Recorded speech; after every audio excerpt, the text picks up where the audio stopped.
Brother Joe, today I think we have because I think of the Tima convention today, our Saturday's Okay, all right. sharing is off. Yeah. Okay, so do stop me in case I overrun on any time.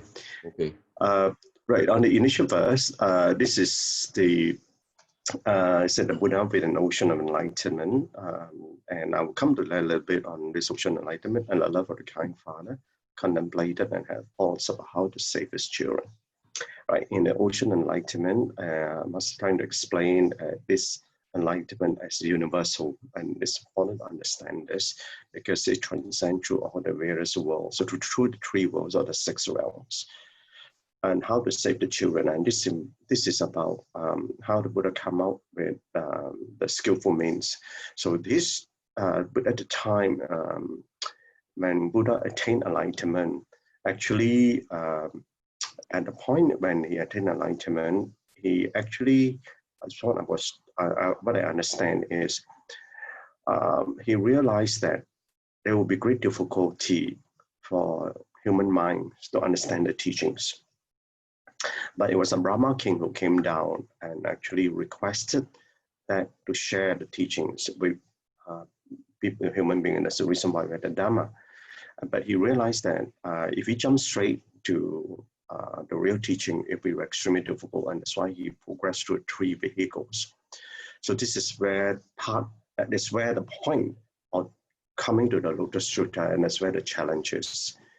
He established wondrous provisional teachings, and obviously provisional teachings refer to the three vehicles that I just mentioned.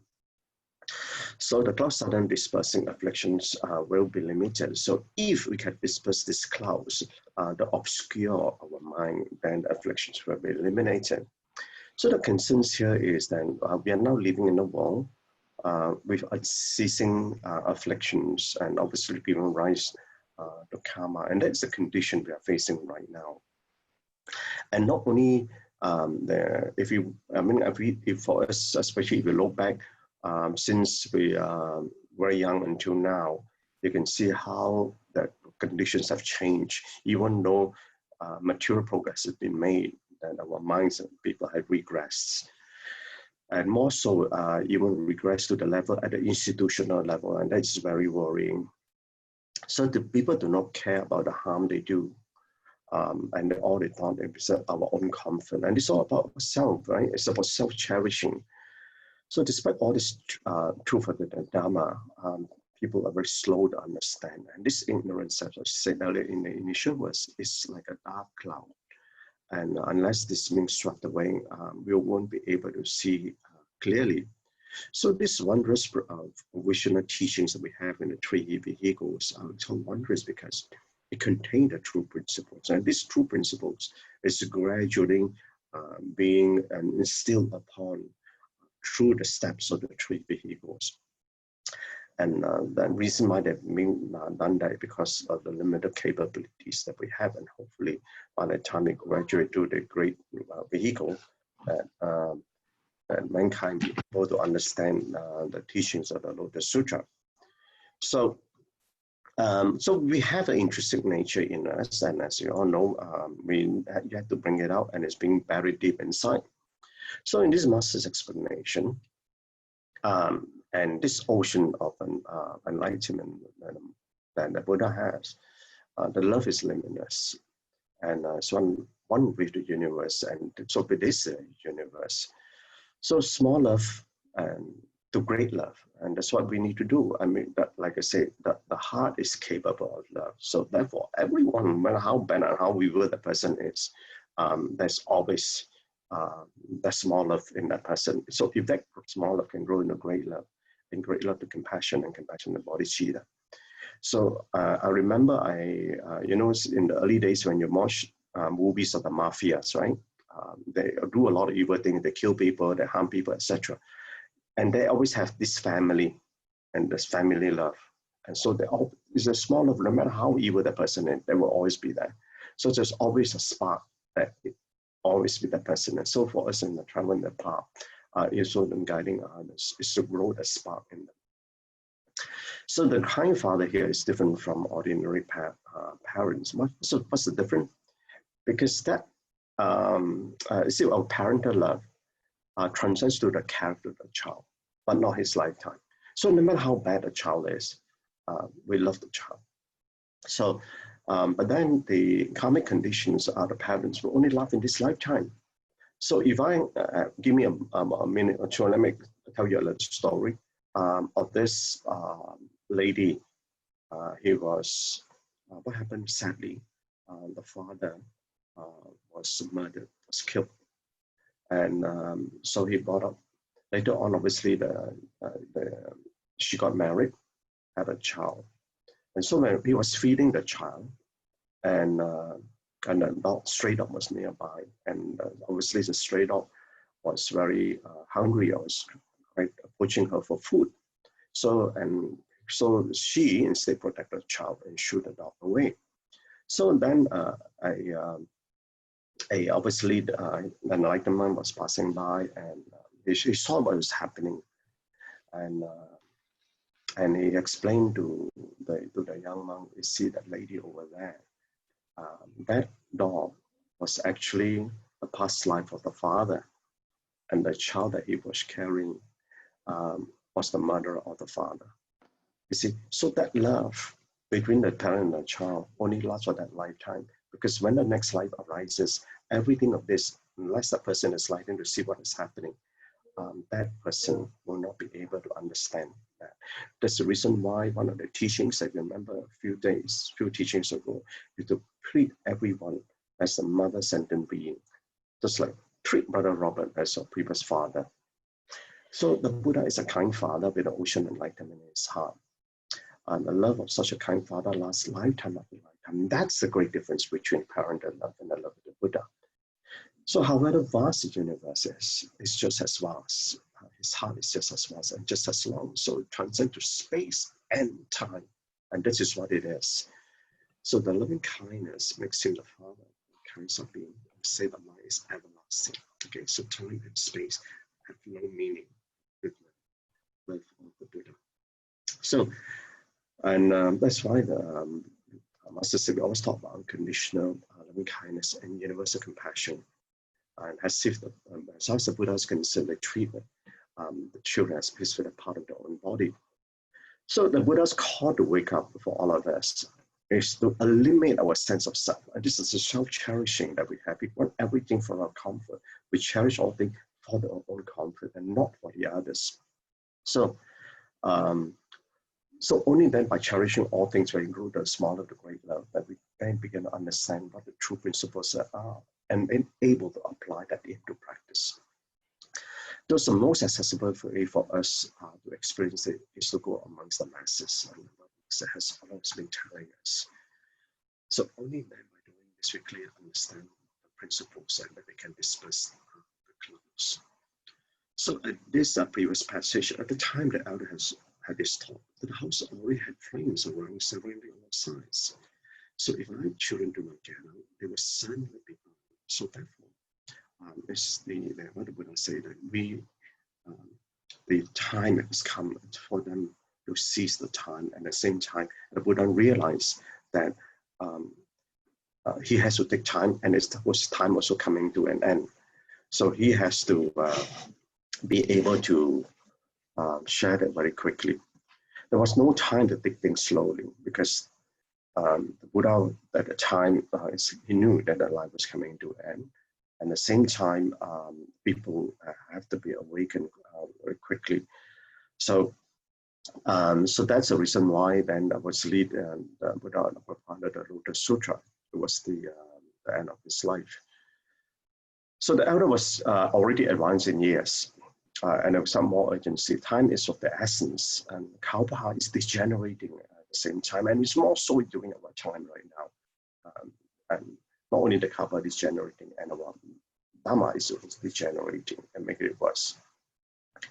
So the children became more indisciplined, and we can see that as what is happening right now. So his sense of urgency grew, and the house has become older and more dilapidated. There's these severe hindrances of attachment afflictions that we are facing right now, and these are all the challenging conditions that we have. But then if we look at it in the other way, that these challenging conditions, if we can get through them them means we can take bigger steps of progress in our cultivation. That's the reason why when you apply the Dharma in those challenging times, it actually strengthens your resolve. You can take on greater progress. But obviously that would take us a lot more greater efforts and discipline for us.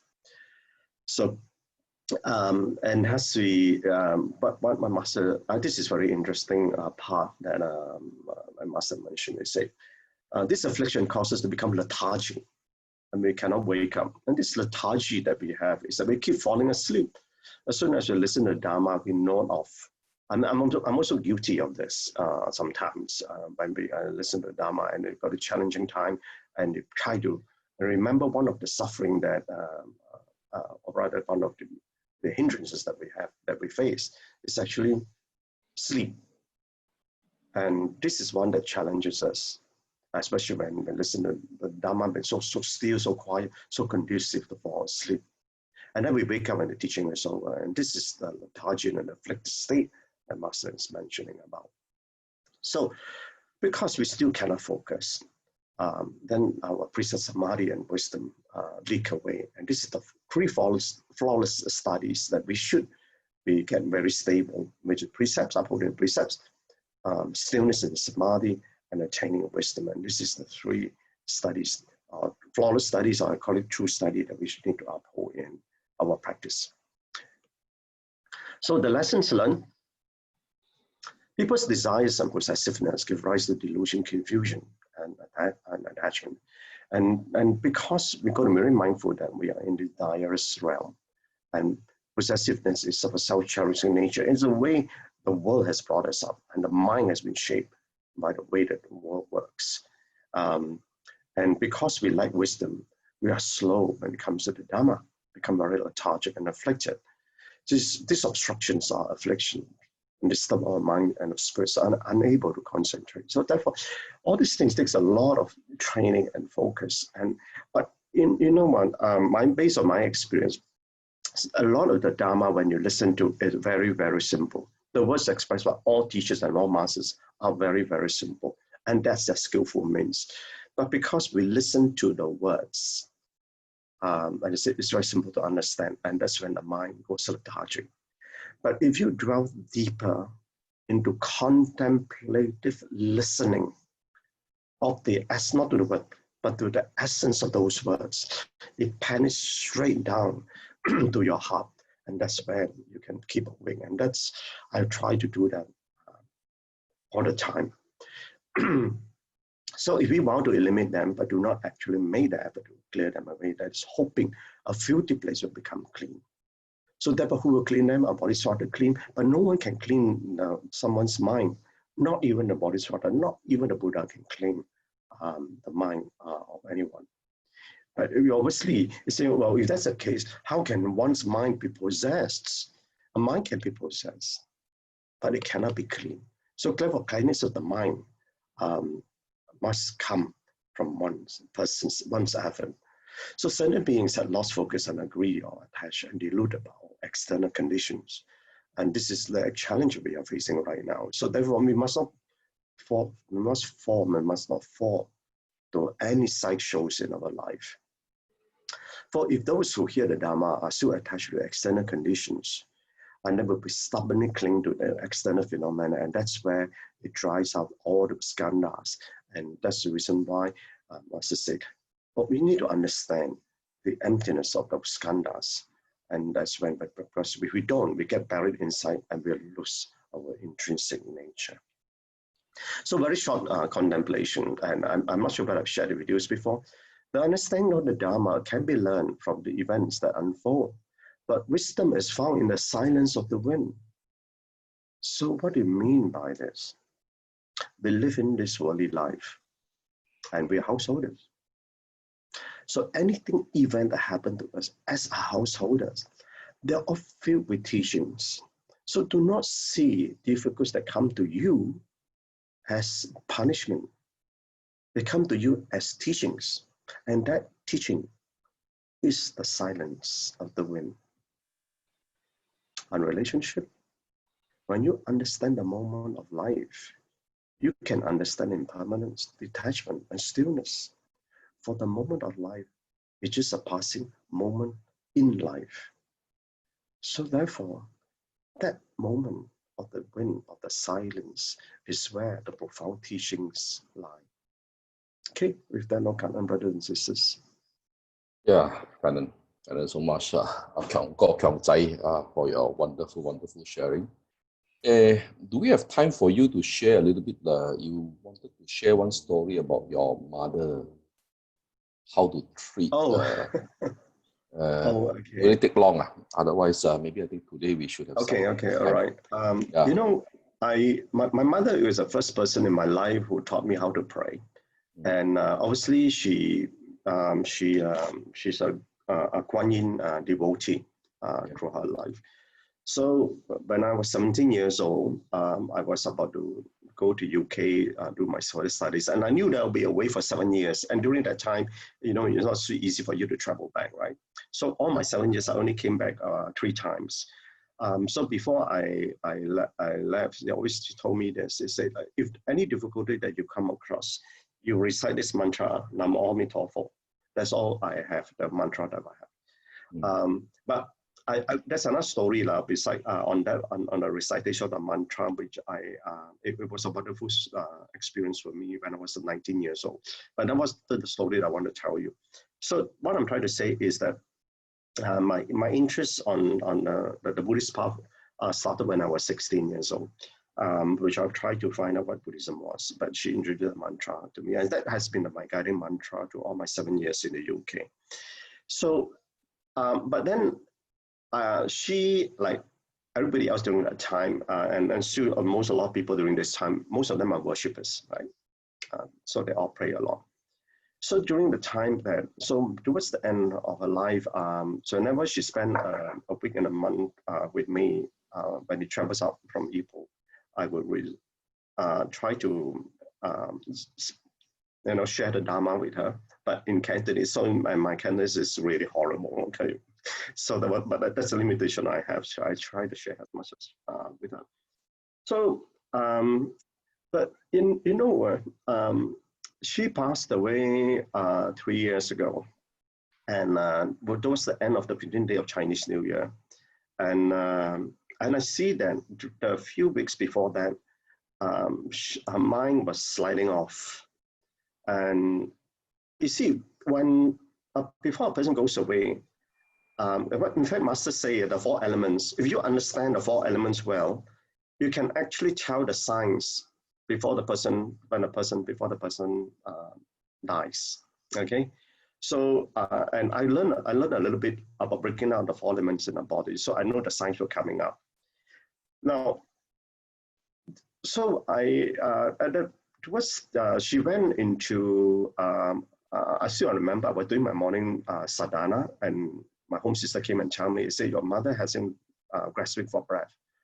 So I quickly ended my prayer, and then I admitted her to hospital. To cut a long story short, the moment she entered the hospital, she passed away in about 3 days.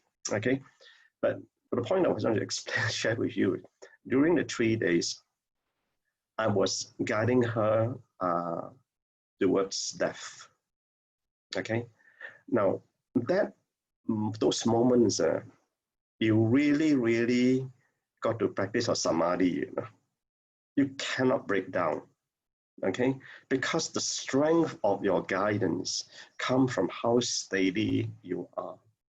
Now, as a child to a parent, it's not easy to do. If it was somebody else, it would have been a lot easier for me to do that. Okay, that's why my master say, your precepts of samadhi, the flawless study, your precepts of samadhi and your wisdom.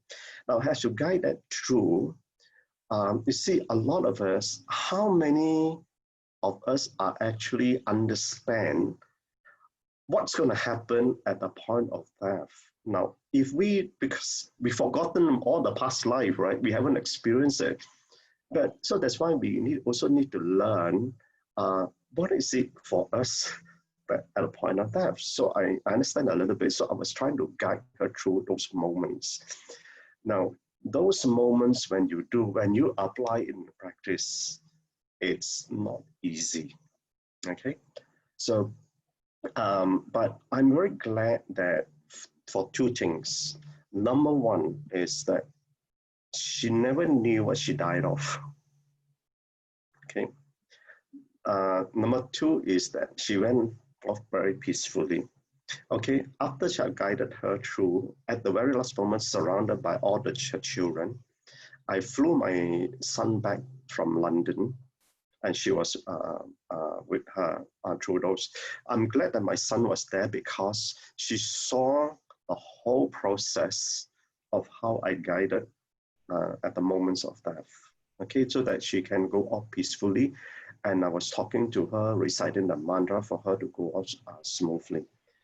Now, why I say that she didn't know what she died of, because we found out that just a few days before she passed away, the cancer was all over her body, you know. Mm. And she didn't even know that. She didn't have any pain or suffering before that. And that's why I say she passed on very peacefully, despite all the suffering that inside her body she never knew. Okay. That was at what age, Brother Cheng? She was 86. Okay. It was Like 86, old 87. age. It's the right old It was quite old age, and when she, you know, sometimes when in her life, she always tell me, oh, she's really felt so bad when you hear someone was suffering so much from cancer, and she was really fearful of suffering from cancer. She had breast cancer before, and obviously went into remission. But towards the end, when I knew that she was sliding off, and the last few days of her life, so I asked the doctor, can you please check the brain? So she did a brain scan, and the doctor came back and said, you know what, there's a growth the size of an apple. Mm. I mean, it's like, it's only the last few weeks that I noticed. So he said, but the source of the, she's 90% sure it's cancer. So unless you do a biopsy, which I said there's no point doing it, because I knew that her elements were breaking down. So that was the decision I had to make, and advise my siblings, and they agreed with me. So we didn't even go for any further treatment. And then when she found out there were difficulty breathing, right? So the chest doctor came and did a scan exam and tell me, you know what, I said, lungs, there's a mass inside. And it's like, it's telling me that it's cancerous. And you know what, the neurosurgeon say the source of the spread does not come from the brain. And the chest doctor said that the source of the mass in the lungs did not come from the brain either, from somewhere else. So the point I'm trying to say is that she never felt or knew that part of the suffering. But for us children, we must be able to understand the let go, respect of what the love of the parents are, because so that they can go off peacefully and be able to guide that through. But it takes a lot of strength and understanding to do that. I'm not sure any of you have done that. Maybe this is Stephanie went through with the mother, and but I mean, we were there right in the moment, and I tried to, before that I would tell my sibling, none of you must cry. Okay, I will do it. And so imagine after she passed on, and we recited our prayers, and time to take the body away. You know what? That evening we went off to a mama shop to have our break. Okay, we say, yeah, we're glad that she moved on. Cảm ơn bà Chồng có for your sharing. Yeah, I think there must be no regret lah. I think when a person is around, your parents and your loved ones are around, I think you do what you need to do so that when one day they are not around, you know, at least there won't be any regret at all. Yeah, okay, maybe yes, our diligent sister Effie and sister Siu Ching at Jing Si Tang. Yeah. Yes, together, okay, two of you can share. Is it raining? Is it raining heavily in Jing Si Tang? Actually, it's on already. On Actually, already. it's very heavy from the house to Tzu Hall. Can't see the road. So just now I heard brother call my name, but I couldn't do anything. Yeah, no problem, no problem. Yeah. This morning episode, what I heard is that Master was saying that we only when we listen to the Dharma, most of the time we listen, but we fell asleep, and then until to the end, and wake up. So it's very similar to me. I'm always like that. So I fell asleep while listening, and then at the end, To Yung Sing, then I wake up already. So that means I still have a long way to go. And then another thing is that Master was saying something like, there are 9 afflictions. We have one a little wisdom, but we have full of about nine afflictions comes in. So it's always in balance. So the journey of cultivation is still long, and most important is to eliminate our afflictions is by how is to reduce our cravings and desires, and then this is what I get like the keyword is to be more diligent. Thank you. Wow, Yeah, sister, happy to be more diligent. She is already very diligent. I don't know, maybe have to get 48 hours. So to add on is that yesterday we were so happy that even though we our Renwen, I heard it's another Tzu Chi, we supported them in manpower. They posted a figure of 5050. So it was amazing. Even though the TIMA convention, hardly they have time to visit the store, and the numbers of people visiting the store is very handful. It's just handful person. So in this Renwen, what I learned is that this morning Master was saying that we need to spread the spirit of Tzu Chi and Master teaching. So Renwen, Jingshi Renwen is also one way. And we promoted the books yesterday. It's all sold out. Those books taken by me was sold out, no stop.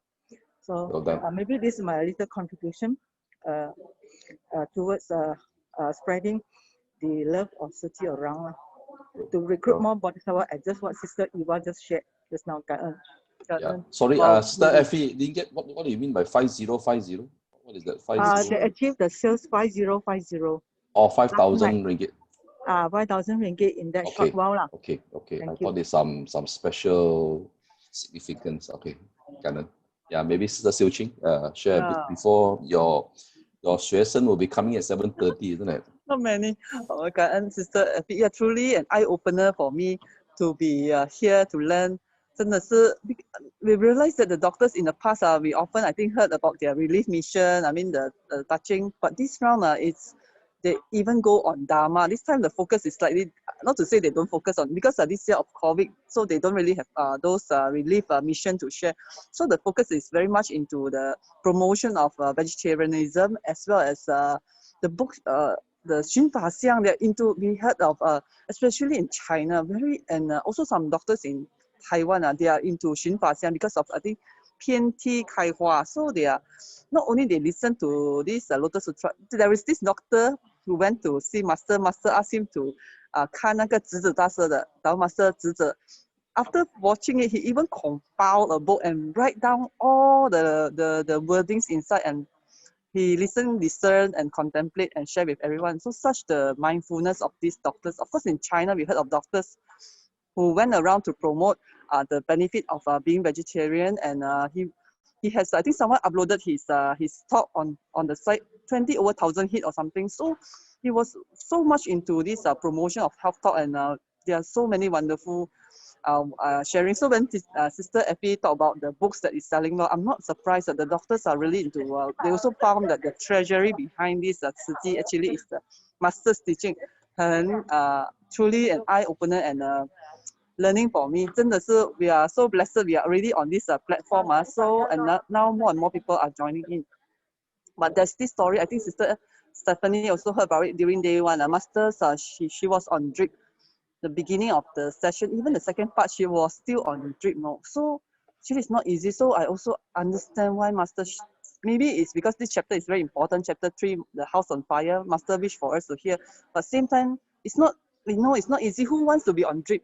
Unless the person is really very uncomfortable, not feeling well, only on drip. Else, no one would want to. So we understand Master's condition. So all of us pray that just like Master is just like this Buddha, the house is in.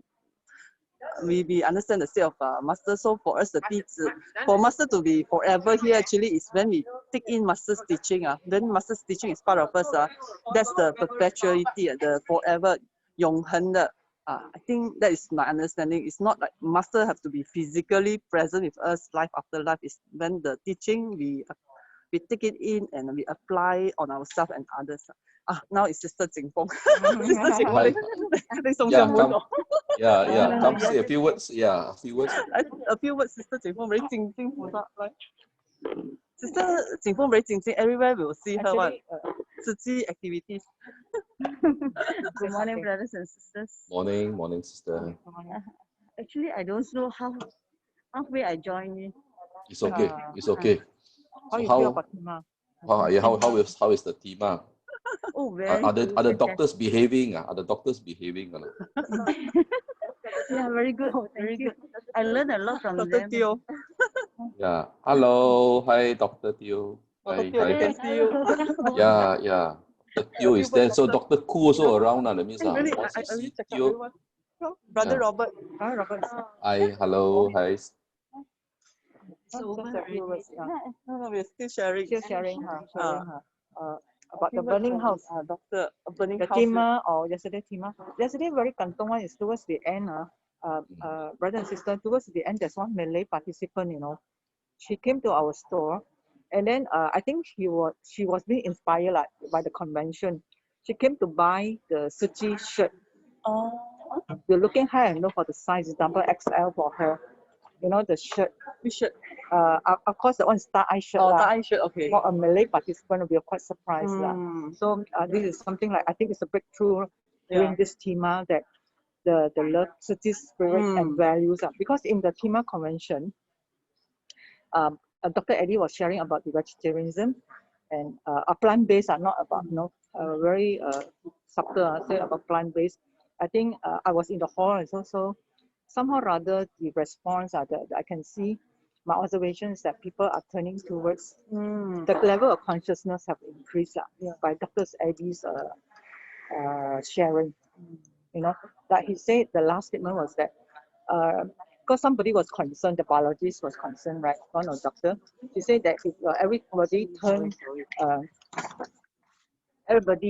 stop this rearing of animals, what are those employees? That means the economy will be affected. So, but what are they going to do? So unemployment and it will affect. So Dr. Eddie was saying that we need vegetables, we need more fruits. So their farm can turn into those plant-based. So there's no unemployment, in fact. So the economy is not affected.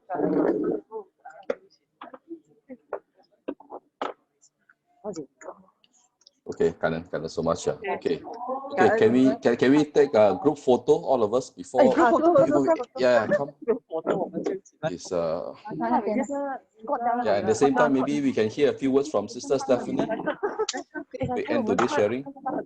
Oh, okay. Yeah, Thank come. you, Brother Everyone, Robert. please on your video. Please on your video. Wonderful sharing. I just want to say that, okay, all of us are very blessed. And Master's calling is that all of us learn all the skillful means. Master is like the elder of that burning house, and we are also like the elder in our own area and our own condition. So use all the skillful means, learn all the skillful means that we can, and go out.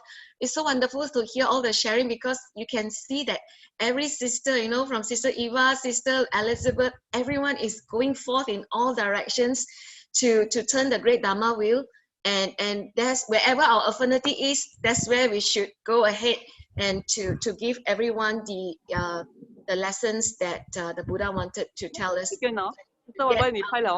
Yes. Get out. Okay, Gan En. Gan En so much. Gan En so much, everyone. Okay, Gan En for all the good sharing. All the best for a fruitful day. Yeah, wow, great. Great job, great job. We'll be there again, I hope. We'll be there. Okay. We can feel your presence, Sister Stephanie. Gan En, Brother Robert also. Okay, Gan En, bye. Bye bye. Take care. 感恩，还没有。 See everyone tomorrow. Okay, bye bye. Take care.